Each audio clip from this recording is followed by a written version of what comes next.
네, 30일 연속 글쓰기 완주를 축하드립니다. 이 프로젝트는 제가 현재 공덕동, 서울 마포구 공덕동에 있는 사무실에서 완성했습니다. 홈페이지 주소는 적힌 대로 penguide.kr을 계속 쓸 텐데 주소는 언제까지 쓰게 될지 저도 알 수 없죠. 자, 29회차까지 다 갖추신 분은 마지막 날은 이제 쉬시면서 그동안 쓴 것들을 한번 쭉 함께 읽고 또 여러 사람이 같이 했을 경우는 모여서 경험을 나누고 또 지도교사가 있을 때는 또 보완 수업을 하는 것도 좋겠습니다.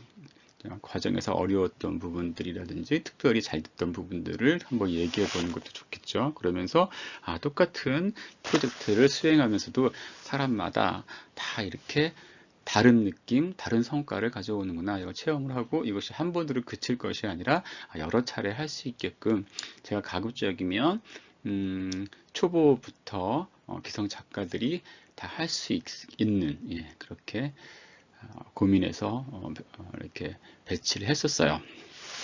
한번 검토해 볼게요. 한번 그동안 우리가 지나온 발자국을.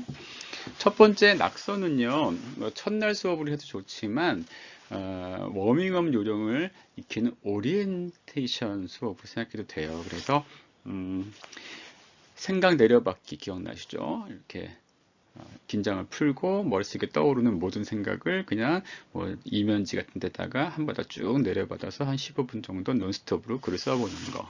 또 낙서 성격으로 가진 것 중에서 어떤 특정한 문장을 반복해서 쓰면서 이렇게 생각을 건져 올린다든지 이런 연습들을 첫날 했었어요.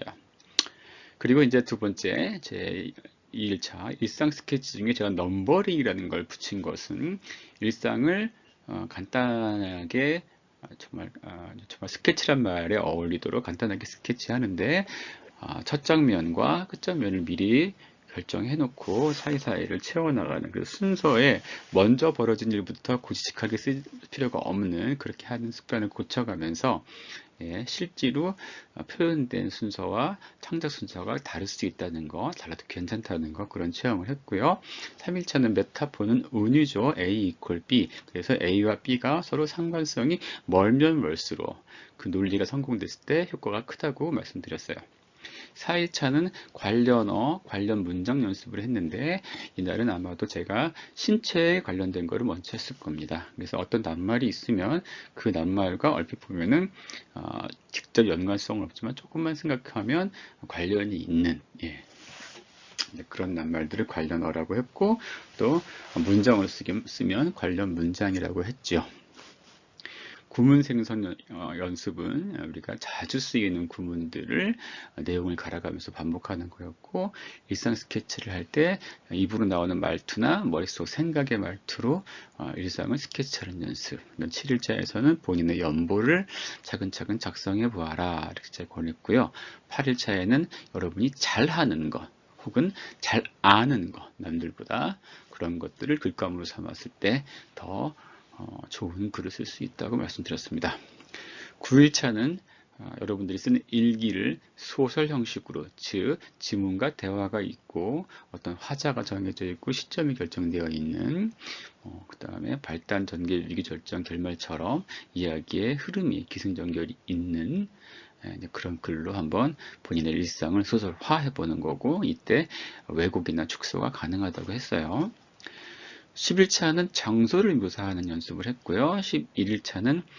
11일차부터 14일까지 4일 연속으로 이미지 적응이라는 걸 했는데 제가 주어진 이미지를 단순히 작품 속에 등장시키는 데 그치지 않고 비중 있게, 즉 중요도가 있게 다루는 연습을 했습니다. 첫날은 의식주, 두 번째는 물, 불, 바람, 흙, 세 번째는 땀침, 눈물, 피, 4일차에서는 사계, 즉 봄, 여름, 가을, 겨울이었죠. 15일차는 인물의 겉모습, 겉모습을 묘사할 때 주의할 점, 공간과의 즉 장소 묘사와 약간의 공통점과 차이점을 같이 비교하면서 연습을 했고요. 16일차는 오감을 동원하는 연습을 해봤습니다. 예, 우리가 묘사한다 그러면은 이제 흔히 눈에 보이듯이 쓰는데 너무 시각에만 몰입을 하죠. 몰두하고. 그래서 후각이나 촉각, 청각 같은 나머지 감각들도 다 동원해서 한번 의식적으로 동원해서 써보는 연습을 했습니다. 17일은 인용문을 응용하기라고 했어요. 이렇게 책을 읽다가 인용한 문장을 다른 내용으로 갈아서 써보는 연습이었죠. 그래서 단락을 인용해서 그 단락의 작가들의 그 써놓은 문장의 장점과 구성을 효과적인 그 구성을 잘 관찰해서 다른 내용으로 써보는 연습을 했고요.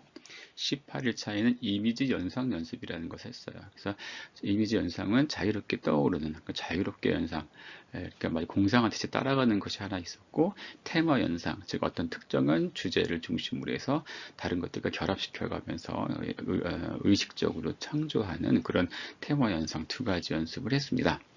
19일차에서는 가상의 인물을 창조해서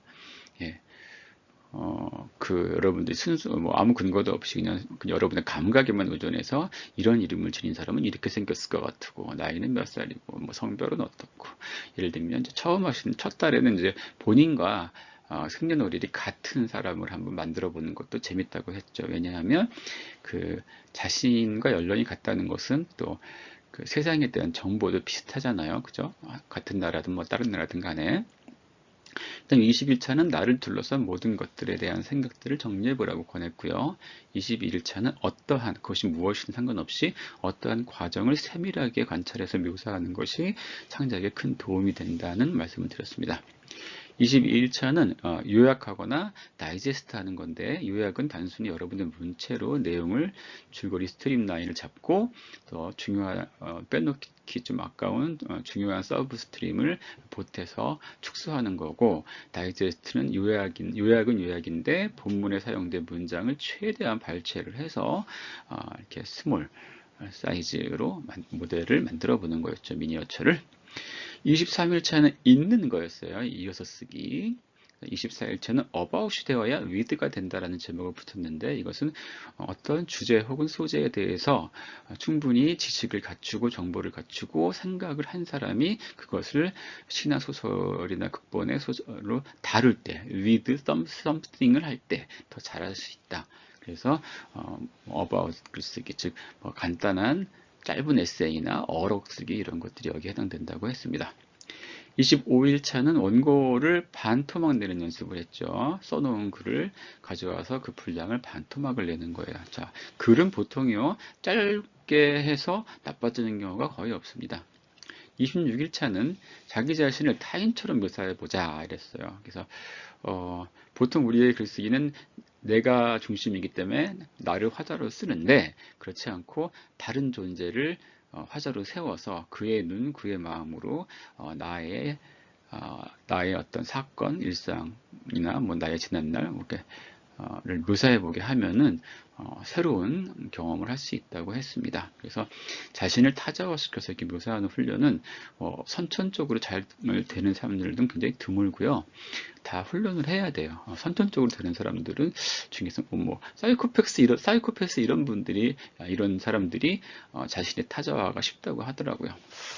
우리는 그렇지가 않으니까 이렇게 훈련을 해야겠죠. 27일차는 텍스트를 고쳐보는 거. 이때는 기왕이면 훌륭한 책을 고치라 그랬죠. 그래서 어떤 텍스트를 숭배하는 태도가 아니라 또 내 취향껏 바꿔보는 거장의 작품에 상관없습니다.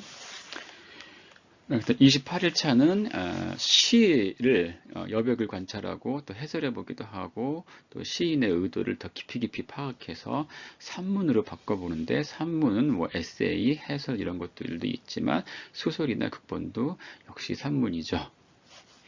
29일차로는 일상을 이제 그동안 스케치 정도로만 해왔는데, 수업 글쓰기의 마지막 날이니까 그동안 배웠던 것을 총동원해서 일상을 한번 디테일하게, 정밀하게 묘사해보자 라고 제가 권했습니다. 그래서 이렇게 해서 실습 수업을 마쳤죠. 그리고 30일차인 오늘이 온 것입니다. 네. 이 프로젝트를 준비한 사람은 독서학교의 대표 교장이라고 해도 되죠. 유용선이라는 사람이고요.